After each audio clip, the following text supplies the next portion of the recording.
સીતારામ બધાઈને 10:15 વાગી ગયા અને જવાનું છે 10:30. આજે શું કર્યું? કપડાં બે ડોલ ધોયા. રવિવારનું કામ છે ને આજે પતાવી લીધું.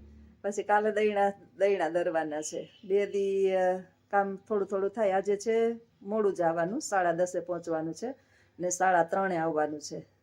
નાના 8મા ધોરણની સ્કોલરશીપની પરીક્ષા છે, તો એમાં રોકાયેલો છે સ્ટાફ અને બિલ્ડિંગ શાળાની. શિક્ષકનો વ્યવસાય આવો હોય. આજે આને કંઈ સવારનો હળિયા પટ્ટી કરે. ચોથી વખત કેટલી વખત આવ્યા તમે? 3જી વાર આવ્યા ઘરે. પેલા ઝીણકા છોકરાઓને મૂકીને આવ્યા, પાછા એનાથી ઝીણકા છોકરાઓને મૂકીને આવ્યા, પાછા આવ્યા ને હવે પાછું મોટું છોકરું તેડવા આવ્યા છે. નોન સ્ટોપ છે ને મુસાફરી, ઓલા આવક જાવક ચાલુ રહીએ. એટલે આજે કાંઈ મને લાગે નથી કાંઈ ધંધો કર્યો લાગતો, કે કામ બામ રિક્ષાનું કંઈ કર્યું નથી લાગતું. કમાણા નહીં આજે, હાઈલે રાખે કાંઈ એમનું થયું. સવારમાં ઉઠ્યા હોય ને ત્યારે આપણી રોજી રોટી લખાઈ ગઈ હોય. કુતરાઓના નસીબમાં આવી છે ને એટલું એને મળી જાય. અમારે રિક્ષાની કમાણી કુતરામાં હમાણી. કેમાં હમાણી?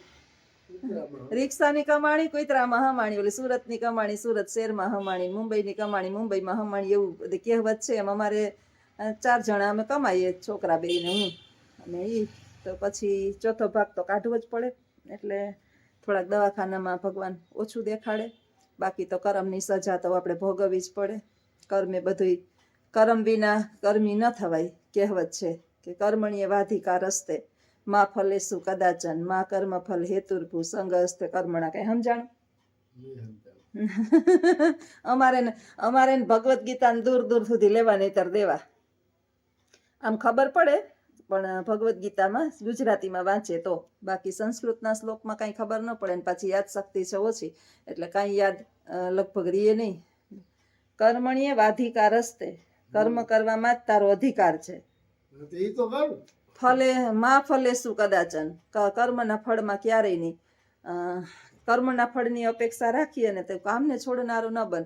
ભગવાન અર્જુને છે ને, અર્જુને હથિયાર નીચા મૂકી દીધા અને ભગવાન શ્રી કૃષ્ણને કીધું કે ભગવાન મારે લડવું નથી, આ રાજ સત્તા મારે ભોગવવી નથી. આ બધા તો મારા ભાઈ, મારા ગુરુ, મારા પિતામહ છે. એટલે અર્જુનને ભગવાને ત્યારે આ શ્લોક ભગવદ્ ગીતાની અંદર કીધો તો કર્મયોગ સમજાવ્યો હતો, આખો કર્મયોગ ત્યારે. અને સૌથી મહત્વનો આ શ્લોક હતો કે અર્જુન, તારા છે તો એ તારી સાથે કેમ નથી, તારી સામે કેમ છે? પછી તોય છતાંય અર્જુનની દ્વિધા છે ને જાતી નહોતી. ઘડીકમાંથી ને માણસને સમજાવવું, પશુને ટ્રેન કરવું હેલું હો. પશુને આપણે ટ્રેન કરવું હોય ને, થોડાક દિવસ એને ટ્રેન કરીએ ને તો થઈ જાય, પણ માણસને ટ્રેન કરવું ને સમજાવવું બહુ અઘરું છે. એટલે અર્જુન આમ તો સામાન્ય માણસ જ હતો. એટલે ભગવાને પછી એને એના અવતાર કીધા, જે ભગવાને પોતાના જીવનની અંદર કોઈને દર્શન નથી દીધા ને એવા દર્શન ભગવદ્ ગીતાની અંદર ભગવાન શ્રી કૃષ્ણએ અર્જુનને આ દર્શન દીધા હતા, પોતાના બ્રહ્મ સ્વરૂપ. અને ત્યારે એણે કર્મયોગ સમજાવ્યો કે જો આના પહેલાના યુગાંતરથી તું આ બધાને તારા દુશ્મનો છે અને તું આને મારતો આવે છે. પાછો અર્જુને પ્રશ્ન પૂછ્યો હતો કે ભગવાન, એ મારા દુશ્મનો છે તો મારા સગા કેમ થયા, ભાઈઓ કેમ થયા? એટલે પાછો સરસ મજાનો સમજાવ્યું અર્જુનને કે દૂર ના હોય, આપણી બહાર ના કોઈ એની હારે તો આપણે જો સ્વાભાવિક રીતે ભગવદ્ ગીતા સમજીએ ને એટલે આપણે ખબર પડે કે આ દૂરના જ માણા હોય ને તો આપણે કાંઈ એની હારે શું લેવા દેવા હોય. હું આગળ નોકરી કરવા જાઉં તો એમાં છોકરા છે, ભણાવીને પાછી ઘરે આવતી રહું, સ્ટાફના છે તો ભણાય, એની હારે વાતચીત ને બહુ થાય તો વધીને આપણો નાસ્તો પાણી ને ત્યાં સુધીનો હોય. પછી એની હારે આપણે બીજા કાંઈ વ્યવહારિક સંબંધ ન હોય, ભાગ પાડવાના સંબંધ ન હોય, ખાનદાનના સંબંધ ન હોય, લોહીના સંબંધ ન હોય. એટલે એની હારે તો આપણે તકલીફ કંઈ પડવાની જ નથી. મન માને તો આપણે ભેગા બેહીને નાસ્તો કરીએ, ન માને તો આપણે આપણું કામ કરીને આવતા રહીએ. પણ દુશ્મનાવટ લગભગ પારકા વાયરે ઓછી થાય છે. ભાગ પાડવાની જ્યાં વાત આવતી હોય ને, દુશ્મનાવટ ત્યાં વધારે થાય. આપણે એમ કહીએ છીએ કે કલિયુગ અત્યારે છે, ભાઈઓ અત્યારે બાંધે છે. દ્વાપર યુગની અંદર આ જ હતું ને. ભગવાન જ્યારે કૃષ્ણ જૈનમાં હતા ને તે દિવસનું આ તો હાલે છે. યુગ તો અત્યારે ઈ જ છે, કઈ વધારે યુગની અંદર ફેરફાર નથી. ટેકનોલોજી વધી છે અત્યારે, બીજું કાંઈ વધારે છે નહીં. બહુ ટેકનોલોજી વધી ગઈ. એટલે ત્યારે કીધું હતું કે યુગ યુગાંતરથી આપણા દુશ્મનો જે છે ને એ આપણા સગા સંબંધીઓના સ્વરૂપમાં આવે અને પછી આપણે મારા મારા મારા મારા કરી અને જતું કરીએ એટલે એનું અહમ વધે. જેની ભૂલ થતી હોય ને એનું અહમ વધવા ન દેવાય, એને સામે સામનો કરાય. તમે સામનો નહીં કરો તો એના અહમને કારણે બીજા 5ને હેરાન કરશે. અને જો તું સક્ષમ છો અને છતાંય તું એનો વિનાશ નહીં કર તો એનું અહમ વધશે અને એ પાપને વધારે આચરશે. એટલે તારે નહીં તો એને મારવાના તો છે જ. ત્યારે અર્જુનને ઘૂંટડો વિતરો હતો. એટલે કામ તો કરવું જ પડે.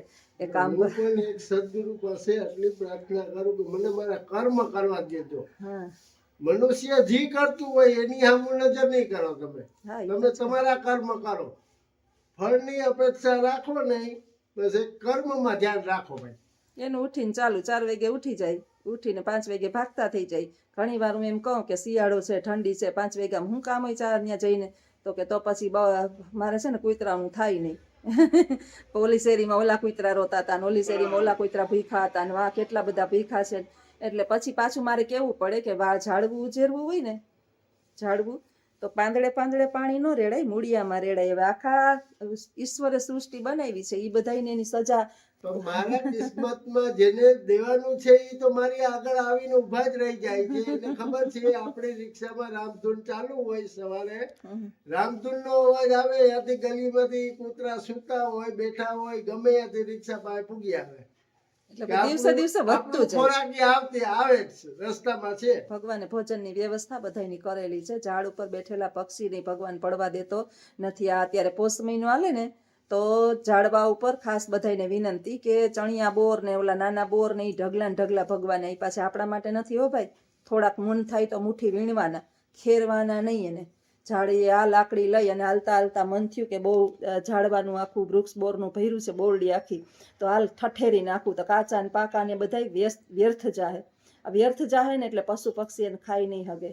ઉપર ઝાડવા ઉપર અમુક ફળ છે ને ઈશ્વરે એના માટે બનાવ્યા છે, પશુ પક્ષીઓ માટે. અને ખાસ બીજું કે આજનો ખાસ સંદેશ કે ગાંઠિયા, પછી મમરા, પછી સેવ, બનાવેલી તેલમાં તળેલી કોઈ પણ વસ્તુ જે છે ને એ પશુ પક્ષીઓને નહીં નાખતા નહીં. એની પ્રજનન ક્ષમતા છે ને ઘટી જાય છે. હાલ ચકલીઓ જે છે બિચારી કઈ જોવા નથી મળતી. એ તો અબોલ છે, એની ક્યાં બુદ્ધિ છે. સ્વાદિષ્ટ હોય એટલે આપણા જીભના સ્વાદ આપને કેમ બધું ન ખાવાનું ખવડાવે છે, એમ એને બિચારાઓને કાંઈ ભાન પડતી નથી. મુઠ્ઠી એક ચોખા નાખી દેવું, બહુ પૂન કરવાનું મન થાય તો એક મુઠ્ઠી એક જ તમારી, જેટલું તો આપણા ભાગમાં પૂન નહીં છે એટલું આપને મળશે.